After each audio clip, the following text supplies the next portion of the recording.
Bonjour à tous. Bonjour. Bon, dans un premier temps, tous nos vœux, nos meilleurs vœux pour cette année 2024, que ce soit dans vos projets massage ou autres, pour vos proches, pour votre famille, mais aussi pour vos projets massage. Ouais, professionnel, développement de votre activité, plein de chiffres d'affaires, comme toujours. Bon, nous on aura plein de choses à faire sur cette année. On aura pas mal de nouveaux projets à vous proposer sur la chaîne. Mais là, on va parler des différents massages du visage. C'est ça, exactement. Comprendre un petit peu comment tout ça s'articule entre le Kobido, dont on parle beaucoup, le massage du visage plus classique, qu'on connaît, la réflexologie faciale, sur laquelle on nous questionne assez souvent. Oui. L'idée, c'est de faire un peu le ménage dans tout ça et de comprendre qui fait quoi, plus précisément. C'est le sujet de la vidéo de ce jour.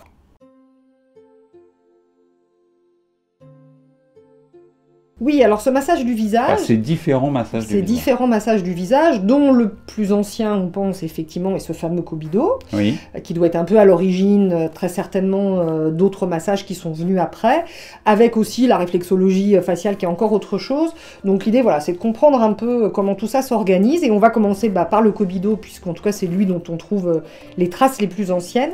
Il a une histoire un petit peu intéressante, puisqu'on dit que la naissance de ce fameux massage, qui va devenir le massage Kobido, en tout cas cette lignée Kobido, et on expliquera ce que ça veut dire derrière, on le date de 1472. Oh, c'est précis. Donc c'est précis et c'est assez vieux, où en fait il y a eu deux grands maîtres du massage. Oui, ce qu'on appelle le hama en fait.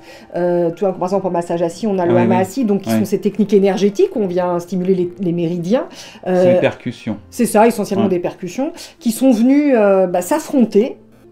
Ils ont fait un duel. Ils ont fait un duel. Un duel de massage. Exactement, de massage du visage. Ça serait cool ça. On va organiser ça sur la chaîne des duels de massage. Dans une auberge qui s'appelle Suruga, qui est a priori au sud du mont Fuji. Ouais. Et du coup, ils ont fait, ils se sont Mais c'est une légende ou ce serait la vraie Non, je pense que, en tout cas, c'est ce qu'on lit. Parce que les Japonais ils aiment bien. Oui, mais c'est ce qu'on lit vraiment sur tous les sites qui parlent du Kobido. Donc je pense que c'est vrai. Donc c'est une compétition qui a duré des mois, et qui consistait en fait à utiliser ce qu'on appelle des techniques de massage du visage qui s'appellent le Kyokuti, je ne sais pas exactement comment ça se dit, j'ai pas trouvé nulle part de comment le prononcer, qui sont des techniques de percussion avec la main pliée un peu spécifiques. Et donc ils se sont affrontés, et au fur et à mesure de cette compétition, il y a une mise en commun de leur technique. Et c'est comme ça qu'est né ce massage. Wow, c'est chouette. Non, mais en général, les histoires japonaises... les origines dans les histoires, c'est un peu poétique, c'est toujours sympa. Donc du coup, il y a 48 techniques de massage qui en sont sorties, mais qui sont déclinables à l'infini. Donc il y a des milliers de gestes en Kobido. Il y a beaucoup de gestes. Voilà, c'est très particulier. Et donc, si on veut être très puriste, à partir du moment où ça appartient à une lignée, ça ne peut être transmis que par la lignée. Oui, c'est comme les écoles japonaises de sabre ou de judo, de karaté. Tu as un maître avec un nom, une technique. C'est ça. Et si tu ne l'apprends pas avec ce maître-là, tu ne peux pas, à la limite, donner le nom d'ailleurs. C'est ça, exactement. Le Kobido, il appartient à cette école. Exactement. Sachant qu'on verra que du coup, il y en a plein d'autres qui l'utilisent, donc on va essayer de comprendre un peu pourquoi et comment. Donc, le Kobido, le nom d'origine de cette maison et de cette lignée, si on le traduit, ça veut dire maison de parfum et de beauté. En fait, c'est une maison qui avait des lignes de cosmétiques et de produits. Et comme ils ont voulu se développer à l'international, ils ont déposé le nom Kobido, mais qui est plus lié à la ligne de produits. Mais il y avait du massage quand même. Il y avait du massage, mais qu'au massage en lui-même. Ah oui, d'accord. C'est-à-dire nous on appelle, dès qu'on entend Kobido, on pense qu'au massage. C'est ça. Mais à la base, c'était massage et des cosmétiques. En fait, c'est une famille, c'est une lignée japonaise qui propose des produits de soins du visage et qui inclut un massage facial. Ah oui, d'accord. Donc, en fin de compte, c'est pas juste de dire Kobido, parce que Kobido, c'est réducteur, c'est pas que le massage, il y a plus de choses c'est une marque, en fait. Voilà, c'est ça. Donc du coup, qu'est-ce que ça veut dire? Ça veut dire que pour pouvoir normalement apprendre ce massage et le transmettre, il faut rester dans la logique de ces lignées pour justement respecter un petit peu l'enseignement. Donc du coup, cette lignée entre guillemets Kobido, elle est maintenant, alors je sais pas comment on dit, le nouveau maître, en tout cas, gérer, c'est peut-être pas le bon mot, mais c'est un maître de la 26e génération, donc ça fait quand même un petit moment, qui s'appelle Shogo Mochizuki. Tout un programme, et qui normalement est le seul qui peut enseigner et transmettre le massage de la lignée de la maison Kobido. D'accord. D'accord. Ça, c'est pour le principe un peu... Mais donc, ça veut dire qu'on peut prendre des cours avec ce maître-là? Alors, il intervient maintenant en Europe. Il a une version en ligne, d'ailleurs, j'ai vu. Alors, je ne sais plus, je crois qu'il y a 13 ou 15 niveaux, je ne sais plus exactement. Ah oui. Mais donc, on peut apprendre les 5 premiers. Jazz, quoi, voilà, les 5 premiers. Et puis après, il faut aller là-bas. Ah là, c'est au Japon. Ah, voilà. Donc, il faut un petit budget formation. Oui, parce que déjà, la formation, elle coûte cher. Déjà, elle est assez chère. Ouais. Et ensuite, mais c'est la vraie, en fait. C'est la vraie. Voilà. Sachant que comme toute pratique japonaise, en gros, ce qu'on va nous dire, c'est OK, il faut l'apprendre, mais ça suffit pas. Et c'est au fur et à mesure de votre pratique que vous allez être de plus en plus compétent. Oui, c'est Karate Kid. Quoi. Voilà, c'est exactement ça. D'accord. Et je l'ai faut t'illustrer. Hein. Ouais, c'est ça. J'ai lu sur le... à un moment, quelque chose que j'ai trouvé assez intéressant comme image. Ils prennent l'image du judo. En gros, le maître Kobido, il est ceinture noire, 4e dan, j'en sais rien. Et évidemment, il faut passer par la ceinture blanche, par la ceinture jaune, par toutes les ceintures. Ça veut dire qu'on passe, c'est ça les différents niveaux. C'est ça, exactement. Sauf que c'est comme pour le judo, tu passes pas, ça se fait pas en un coup. Ah ouais, d'accord. C'est très long. T'as plein de trucs déjà à connaître pour chaque niveau. Ok. Mais donc ça veut dire que tu connais le massage complet que quand tu as fait tous les niveaux? Alors, c'est pas que tu connais le massage complet, parce que je pense que tu apprends de nouveaux gestes et que tu es capable de masser avant, mais tu peux être maître Kobido reconnu par... d'accord, et ton grade. C'est ça, c'est un grade en fait. C'est une hiérarchie. Exactement ça. Ah oui, d'accord. Pourquoi pas. Donc voilà, quand même, c'est important, je trouve, de savoir ça, parce que ça veut dire que si vraiment on est puriste, on va faire ça. Ah oui, d'accord. Et on va aller au Japon. C'est ça. Après, tu as des gens qui sont allés au Japon, qui ont appris, et qui maintenant l'enseignent. En Europe. En Europe. D'accord. Mais ils sont maîtres. Non, il n'y a que lui qui peut être maître. Et ils ont le droit? On ne sait pas. Ça, on ne sait pas s'ils ont... En tout cas, c'est toléré, puisqu'il y a plein d'écoles maintenant qui le font, et avec des gens qui s'inscrivent, etc. Sûrement. Mais normalement, voilà, pour avoir le droit de l'enseigner, il faut que tu sois reconnu comme le maître, comme étant un de ses professeurs, etc. Et quand tu vas voir sur Internet, tu vois quand même qu'il y a des écoles qui disent qu'elles te forment au Kobido, et je pense que c'est le Kobido classique. Qu'elles ont appris en tout cas. Tu as rarement 15 niveaux quand même, donc c'est pas le Kobido du maître, mais ça en est inspiré. Mais elles ne se réfèrent pas toutes à ce maître-là, par exemple. Oui. Donc c'est toujours très particulier. Parce que j'imagine que quand tu t'es fait former par ce maître-là, tu vas pas t'en vanter, mais tu vas le mettre en avant. Oui, je pense que tu le mets en avant. Pour prouver que tu t'es... Et puis, comme toujours, dès que ça a un peu de succès, il dévie un peu ce massage, parce que maintenant, on en fait un massage de la jeunesse du visage. Oui. D'accord. En gros, il va garantir la jeunesse. Et c'est là que moi, j'y mets un peu de limite, parce que n'importe quel massage du visage va faire ça. Oui. Autant que le Kobido. Tous les massages du visage sont... Voilà, ça fait circuler, ça vient travailler le muscle, ça va en profondeur, automatiquement, ça a un effet anti-âge. Et donc, du coup, si tu regardes sa définition à ce Kobido, on te dit plus que c'est... en fait, c'est du bien-être général. On est sur une pratique asiatique, sur une pratique japonaise, au même titre que les Chinois, etc. Donc leur objectif, tu régénères le corps. C'est ça, voilà. Donc leur objectif à eux, c'était pas la jeunesse. C'est un effet secondaire. Oui. Voilà. L'objectif, c'est plus un bien-être global du corps en venant travailler le visage. D'accord. Okay. Donc c'est vrai que c'est assez intéressant parce que du coup, on comprend mieux un petit peu ce qu'il est et comment il faut normalement un peu plus l'argumenter. Oui, quelle est plus la philosophie du il y a une vraie philosophie derrière, en fait. Après, il a une gestuelle très élégante, avec des gestes rapides. Vous trouverez plein de vidéos sur Internet où on vous montre un petit peu ces gestes-là. Donc, il va se faire sur... Nous, on ne propose pas le Kobido. Non, on ne propose pas le Kobido. On propose vraiment un massage bien-être classique. Parce que, comme toujours, nous, on est un peu puristes et c'est vrai que, quelque part...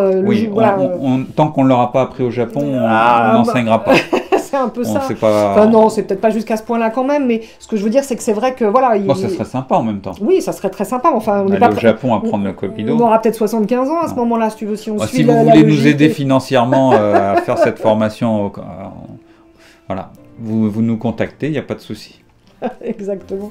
En tout cas, l'idée, c'est ça. C'est une gestuelle très particulière qui va, du coup, faire une jolie peau, etc. Mais on dit vraiment que c'est un massage qui agit sur tous les plans de l'être. Et qui va aider à nouer un corps avec un lien avec son corps, avec le monde. Enfin, tu vois, il a vraiment une philosophie beaucoup plus générale que visage, ça. Voilà. D'accord.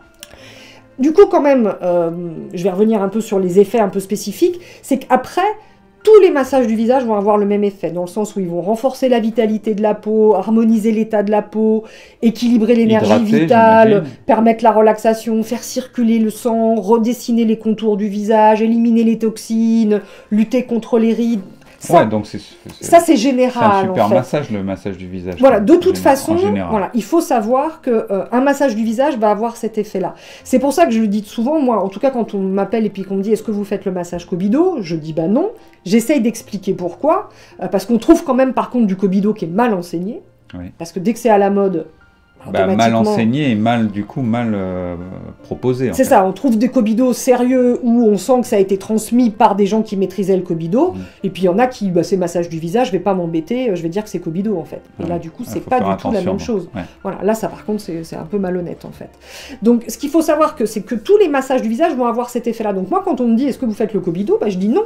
Mais par contre, on a un massage du visage qui va avoir un vrai effet anti-âge, et vous allez pouvoir de toute façon... C'est sûr que si la personne nous appelle et elle cherche un massage anti-âge, mais qu'elle nous demande le Kobido, on peut quand même l'aiguiller sur un massage classique. Exactement. En lui disant de toute façon, alors soit vous voulez vraiment faire le Kobido parce que c'est le nom qui vous intéresse, la lignée qui vous intéresse, enfin il y a un intérêt vraiment très spécifique, ou soit si vous cherchez un massage avec les mêmes apports, les mêmes intérêts, le massage classique suffit. C'est ça, exactement. Et on n'est pas éventuellement obligé de se payer une formation Kobido qui coûte une fortune, alors qu'un massage classique du visage a les mêmes effets. C'est ça. Et du coup, vous allez même apprendre des gestes qui sont en dehors du Kobido et qui servent éventuellement à autre chose. Oui, d'accord. Voilà. Le Kobido, c'est un massage qui se travaille par zone, c'est-à-dire qu'on va s'adapter au visage de la cliente et on va aller travailler toutes les zones de rides, de manière un peu particulière. C'est super précis alors les gestes par zone. Ah oui, c'est très précis, et puis les deux mains font des choses différentes, on travaille pas avec les pouces, on travaille avec les doigts, c'est vraiment très particulier. Très technique. Mais moi, pour l'avoir reçu plusieurs fois, vous voyez, par exemple, la praticienne, moi, qui me faisait massage Kobido, me parlait pendant le massage. Enfin, on sent qu'il n'y a pas l'objectif de relaxation de la même manière, tu vois, qu'on l'a, par exemple, sur un massage du visage un peu plus classique. Et nous, on fera une émission là-dessus, sans doute, peut-être celle de la semaine prochaine, sur l'importance que le client se détende pendant le massage. Et dans un massage du visage plus classique, on va avoir peut-être ça, tu vois, parce qu'on est moins dans je cible des zones, du coup je travaille, qu'on va globaliser la totalité du visage, on va aller travailler toutes les zones, bien sûr les zones de rides, mais les muscles en profondeur, etc., le crâne, et donc c'est assez intéressant en fait. Voilà. D'accord. Donc c'est pour ça que voilà, il est bien, mais il n'y a pas que lui. Et vous en avez un autre qui existe aussi, qui s'appelle le Skin Tao, qui est à nouveau japonais, donc à nouveau tiré plutôt du Kobido, mais occidentalisé en fait. D'accord. Qui est moins long à apprendre et qui permet d'avoir aussi des effets anti-âge, etc. Alors bien sûr, il faut s'entraîner, mais qui est moins... Et ça a le même système de lignée Non, du tout. Non. Ça, c'est quelqu'un qui a été créé depuis le Kobido et qui s'est dit, moi, je veux pas donner le même nom parce que Kobido s'est déposé. Et du coup, on est sur un massage plutôt à dominante japonaise, mais qui n'a pas, tu vois, le même effet derrière. D'accord.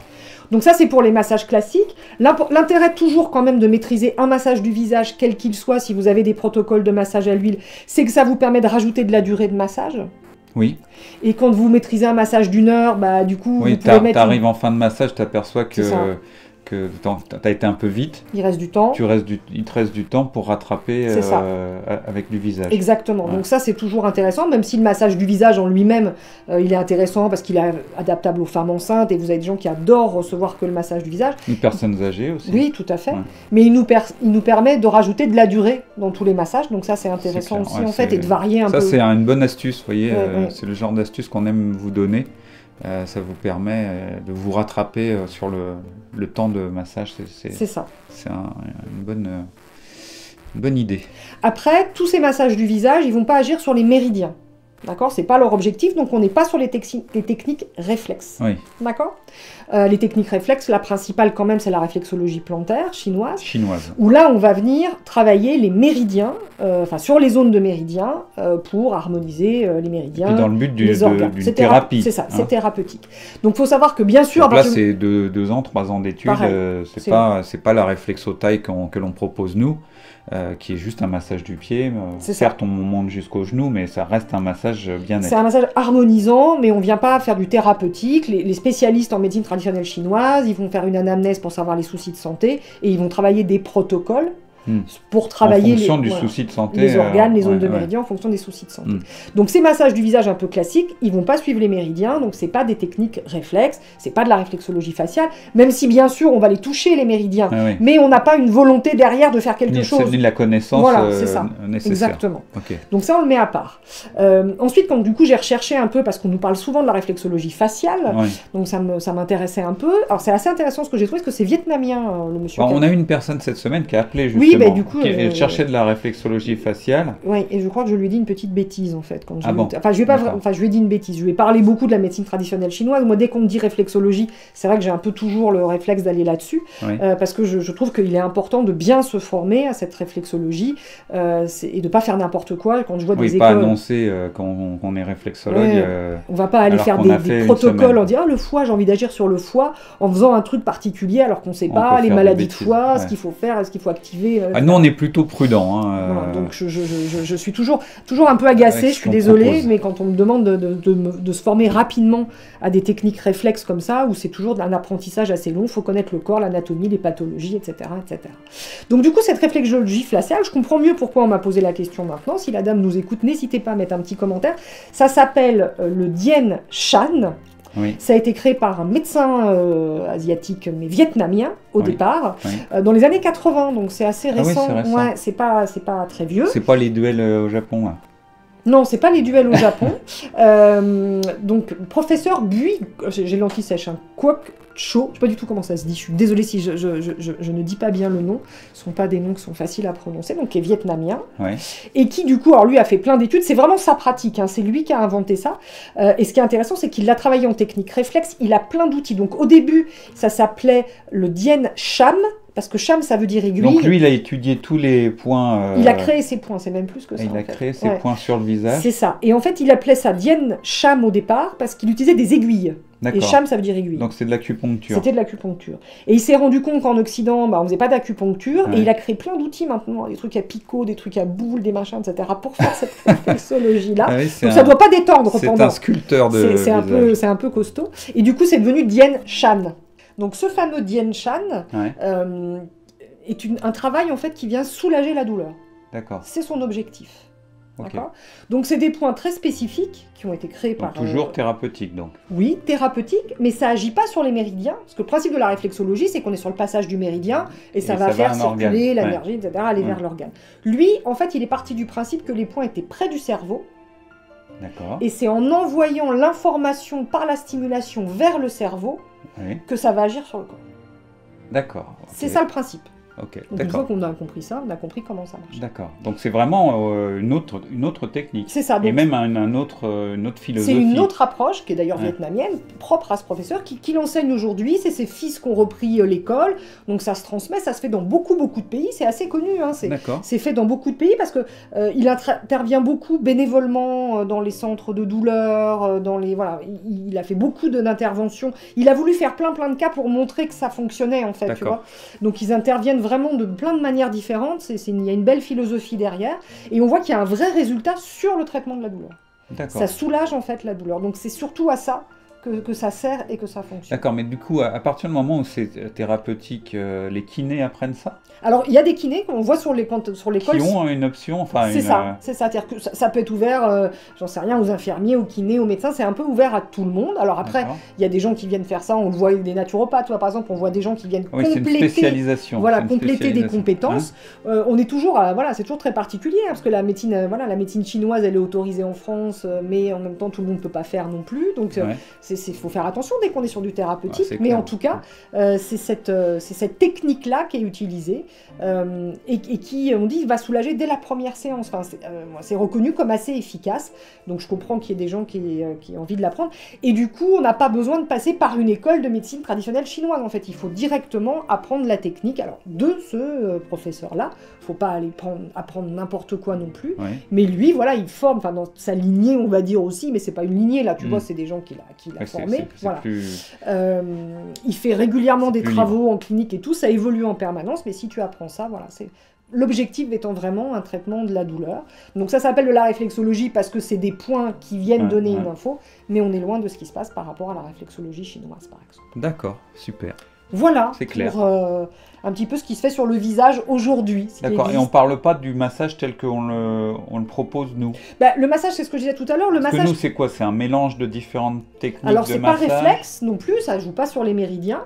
C'est un mélange de différentes techniques de massage qui ont dû, au fil du temps, venir un peu peut-être du Kobido japonais et puis de ce qui se faisait en Inde, de ce qui se faisait en Asie. Oui, donc ça peut être une partie du massage visage indien, une partie du massage visage californien. Exactement. Et on a créé un protocole de massage de visage qui est arrivé à un moment avec plein de techniques différentes. Il y a des points, donc on vient quand même travailler en réflexe, mais il y a aussi beaucoup de lissage, beaucoup de massage, donc c'est ce que je disais à un moment, c'est exactement les mêmes effets que le Kobido. Après, en termes d'effets, si ce n'est que si on est sur le Kobido vraiment classique, voilà, là c'est une autre philosophie, mais on va améliorer la circulation, avoir un effet anti-âge, diminuer les rides, améliorer tout l'ovale du visage.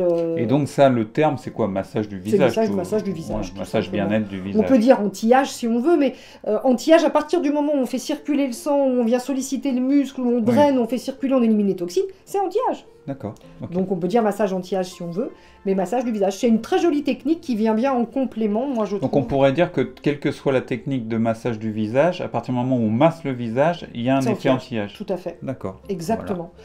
Voilà. Sauf bien sûr cette technique réflexe un peu spécifique qui elle a d'autres objectifs. C'est d'ailleurs pas du tout d'être anti-âge, c'est juste d'être anti-douleur. D'accord. C'est super clair. J'espère que c'est plus clair pour vous en tout cas, puis que ça sera plus facile pour vous d'expliquer à vos clients quand éventuellement ils vous demanderont. C'était super intéressant en tout cas, moi j'ai beaucoup appris et j'ai hâte de faire des duels de massage. Ça doit être marrant. Oui, mais l'objectif étant après de créer c'est une clair, maison et un protocole on va créer un qui vivra à travers les temps. On va créer la maison Anjayati, on va créer un protocole et on nous suivra dans le monde entier. C'est déjà un peu le cas avec la chaîne YouTube, bien sûr. Donc merci pour votre attention, on espère que cette vidéo vous a plu. Comme d'habitude, l'abonnement, le pouce vers le haut, les réseaux sociaux, si vous pouvez partager les vidéos, c'est super. Et puis les commentaires, n'hésitez pas, on a de plus en plus de commentaires, on y répond. Alors pour l'instant, on est une petite chaîne, donc on peut répondre à tout le monde. Peut-être qu'un jour on ne pourra pas répondre, mais pour l'instant, on essaiera en tout cas. Mais pour l'instant, on répond à tout le monde. Donc voilà, si vous avez des questions, si vous avez des commentaires, n'hésitez pas. Au minimum, on vous remercie pour votre commentaire, pour votre témoignage, parce qu'on a aussi des témoignages de personnes qui réagissent sur les sujets en disant moi il m'est arrivé ça ou je fais comme ça. C'est toujours intéressant que tout le monde puisse partager ces tips. Les tips c'est en anglais, mais les astuces, ces bonnes pratiques en massage sur la chaîne. Et puis du coup, comme toujours, nous on se dit à bientôt pour parler du massage bien-être. Comme toujours. Au revoir. Au revoir.